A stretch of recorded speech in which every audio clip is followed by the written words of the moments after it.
दोस्तों, आज हम आपको पितृपक्ष और भोज की कहानी सुनाएंगे। पितृपक्ष के भोज से सीख देती हिंदी कहानी। एक गांव की कहानी। बात बहुत समय पहले की है, इतने समय पहले की कि कुछ ढंग से कहा भी नहीं जा सकता। तो आते हैं बात पर। उस समय के लोग दो मान्यताओं में बटे हुए थे। पहली मान्यता धन दौलत की। इस मान्यता के लोग धन दौलत में विश्वास करने वाले होते थे। उनके जीवन का उद्देश्य सिर्फ दौलत इकट्ठा करना होता था। वह दिन रात धन इकट्ठा करने में मेहनत खर्च करते और बहुत कम खर्चा करते, जब तक एक टिकली खर्च न करते जब तक उनकी जान दांव पे न लग जाए। खाने पीने में महा कंजूसी करते थे। अगर कोई भिखारी भी आ जाता उनके दरवाजे पर तो एक रोटी भी नहीं देते। बचत के नाम पर रूखा सूखा खाते और पूरी जिंदगी जीते। पीढ़ी दर पीढ़ी यही चलता आ रहा था। तो सब धन इकट्ठा कर रहे थे, कोई खर्च नहीं कर रहा था। दूसरी मान्यता के इसके विपरीत थे। जो लोग ये धन संपदा, माया मोह और सारी भौतिक चीज़ों से दूर रहने की कोशिश करते थे ताकि उन्हें मोक्ष मिल जाए। ये लोग धार्मिक जगहों पर जैसे कथा, सत्संग आदि सुनने में दिन बिताते थे। जब बात पुरुषार्थ की आती तो कहते 4 दिन की जिंदगानी है, क्या कमाना, क्या बचाना और क्या दिखावा करना है। ये माटी का शरीर है, एक दिन माटी में मिल जाएगा। इसको संवारने में क्यों समय व्यतीत करें, सब मोह माया है। भगवान का भजन करो और अंत समय में सदगति पाओ। इस प्रकार के ये लोग सब बस रूखा सूखा खा के जिंदगी गुजार रहे थे। इस प्रकार उस समय के लोगों के बीच भावनात्मक या मैत्रीपूर्ण संबंध नहीं दिखाता था। एक नीरस सी जिंदगी रह रहे थे। ऐसा लगता था जैसे एक तरफ लूट मची हो, दूसरी तरफ मातम छाई हो। एक बुजुर्ग ये सब देखकर बहुत दुखी था। उसकी खुद की जवानी में जिंदगी को ऐसे नीरस न होने दिया तो वो थोड़ा कमाता, थोड़ा आराम करता, थोड़ा खाता पीता, जीवन में आनंद लेता, बढ़िया जिंदगी जिया करता था। लेकिन बाकी सब लोग कठपुतलियों की तरह नीरस जिंदगी जीते देख से दुखी था। यहाँ तक कि उसकी अपनी संतानें भी ऐसी थी। इसमें से 2 बेटे थे और दोनों विपरीत मान्यताओं के मानते थे। उस बुजुर्ग से मरने से पहले अपने बेटों के सामने एक इच्छा रखी कि उससे कहा, देखो बेटा, मैं तो अपनी ज़िंदगी में ज़्यादा सत्संग पूजा पाठ नहीं किया है और ना ही मैंने कभी धन इकट्ठा किया है जिससे मरते वक्त दान दे सकूं। मैंने अपने मोक्ष का कोई रास्ता नहीं बनाया। क्या तुम मेरे मरने के बाद मुझे सदगति पाने की मदद करोगे? उनके दोनों बेटे पिता से स्नेह रखते थे। उन्होंने पूछा, हमें इसके लिए क्या करना होगा?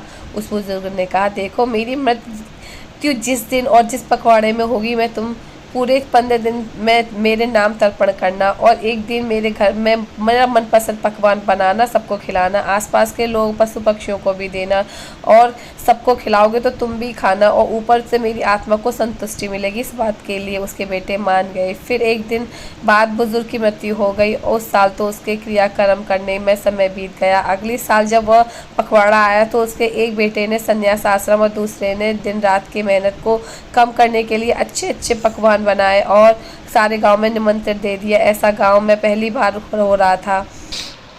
बहुत से लोग आमंत्रण में आए, सबने जी भर के खाना खाया और उसके बाद पूरे गांव में इन दोनों भाइयों की वाहवाही हुई। अब इन दोनों भाइयों की गांव में और भी इज्जत बढ़ चुकी थी। लोग इनसे बड़े अच्छे से पेश आने लगे थे। ये सब देखकर कुछ दूसरे लोगों ने भी ऐसा करना शुरू कर दिया। इसके बाद ऐसा सिलसिला शुरू हुआ और देखते ही देखते कुछ सालों में सारे गाँव में अपने पूर्वजों के तर्पण करने लगे और पूरे गाँव में भोज खिलाने लगे। खुद भी खूब खाते और दूसरों को भी खिलाते। लोगों के बीच भाईचारा और जीवन में आनंद बढ़ने लगा था। बस फिर क्या था, तभी से उस गांव के पितृपक्ष का चलन शुरू हो गया और पितरों के नाम पर खिलाने और खाने का चलन शुरू हो गया। ये सब देखकर उस बुजुर्ग की आत्मा बहुत सुकून मिला। सीख, अधिक धन दौलत या फिर अधिक धार्मिकता, दोनों में कुछ भी नहीं रखा है। जिंदगी में को नीरस न होने दीजिए। वर्तमान में जिए, खाएं और खिलाएं, जिंदगी का लुत्फ उठाएं। लोगों से अच्छे से रिश्ते बनाएं, भले ही कारण कोई भी हो। ये कहानी पूरी तरह से काल्पनिक है। पितृपक्ष और उसके मनाने के असली कारणों से इसका कोई लेना देना नहीं है। ये कहानी बस लोगों को कुछ सकारात्मकता विचार रखने के लिए, संदेश देने के लिए लिखी गई है, जो मैं आगे बताया है। आज की युवा पीढ़ी, खासकर पढ़े लिखे लोगों के मुंह से अक्सर सुनने में ये मिलता है कि पितृपक्ष सब आडंबर है, जो मर गया वो क्या खाएगा, उसके नाम पर खुद खा रहे, मोक्ष नहीं मिलता, यहाँ ऊपर कोई टिफ़िन सेवा नहीं है, इससे कोई फ़ायदा नहीं है, ये सब माँ बेकार है, आदि आदि। ये कहानी बस उन लोगों के लिए है। मैं उसको ये संदेश देना चाहती हूँ कि पितृपक्ष में जो भी खाना होता है वो जीवित लोगों का कोई फ़ायदा है क्या है? बिल्कुल है। आज के लोगों का जीवन ऐसा हो गया है कि बस काम और पैसा पैसा के लिए जी रहे हैं। अगर ये त्यौहार वगैरह नहीं आते तो लोग कभी घर में आनंद भरा माहौल बना नहीं करते।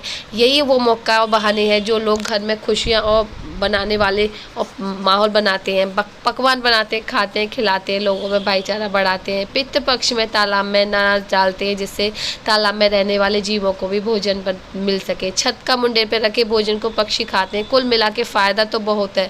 इससे फ़र्क नहीं पड़ता कि मर चुके लोगों से इससे क्या फ़ायदा होता है, फ़र्क इससे पड़ता है कि अभी जो है उनको क्या फ़ायदा हो रहा है। इससे उम्मीद है कि कहानी के माध्यम से आपको मेरे संदेश समझ में आ गए होंगे। अगर किसी त्यौहार की वजह से पशु पक्षियों को खाना मिलता है तो क्या हर्ज है? अच्छा ही है हम लोग रोज़ बकरियों और पक्षियों को खाना या चावल पानी देते रहें।